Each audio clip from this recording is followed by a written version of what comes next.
Hello, welcome. Today we're going to be looking at the solution to the example 1.3 that we had earlier stated.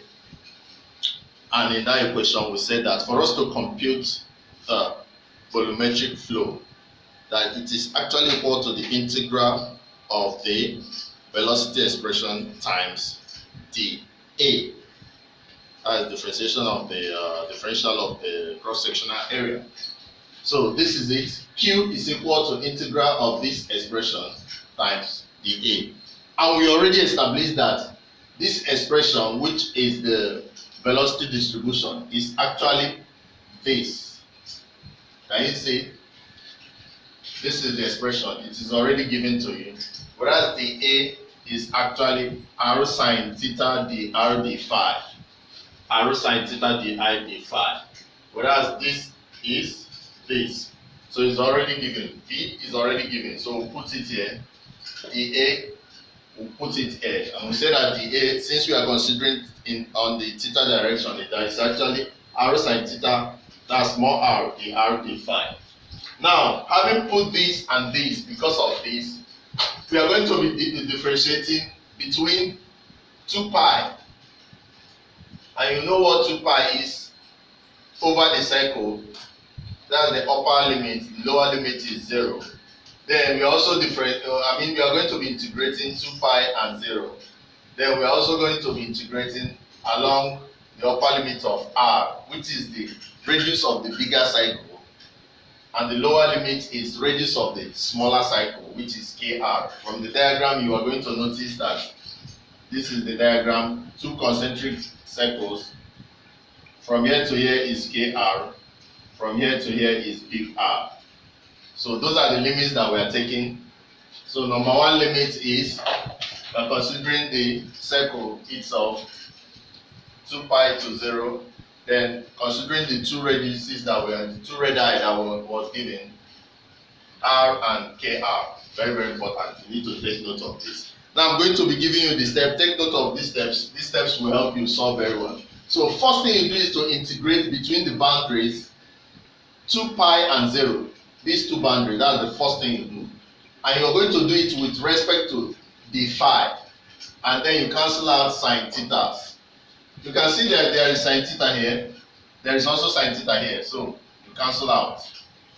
That's why you don't have any sine theta in this one. Then another thing you do is that you integrate in the boundary of 2 pi and 0. You understand? But check out what you are differentiating with respect to the phi. You understand? So when you do this differentiation now, anywhere you see phi, after integrating, you're going to substitute 2 pi.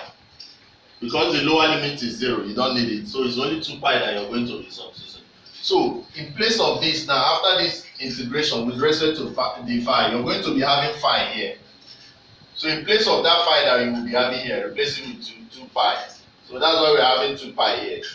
Very, very important. 2 pi here. That's how this 2 pi came about. And that is the only thing that was added to all this.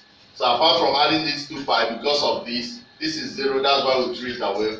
We replaced this the phi. When you integrate the something, the d goes out with the integral, leaving only the phi. So in place of this phi, substitute the upper integral.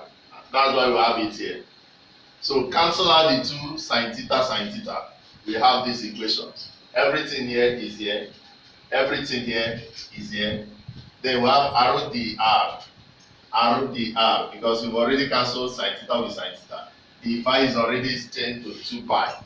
So that's how we got this. That's the first thing you do. Integrate between boundaries 2 pi and 0 with respect to the phi and cancel out sine theta. That's the first thing that was done. Now, secondly, factor out the constants and cancel out 2.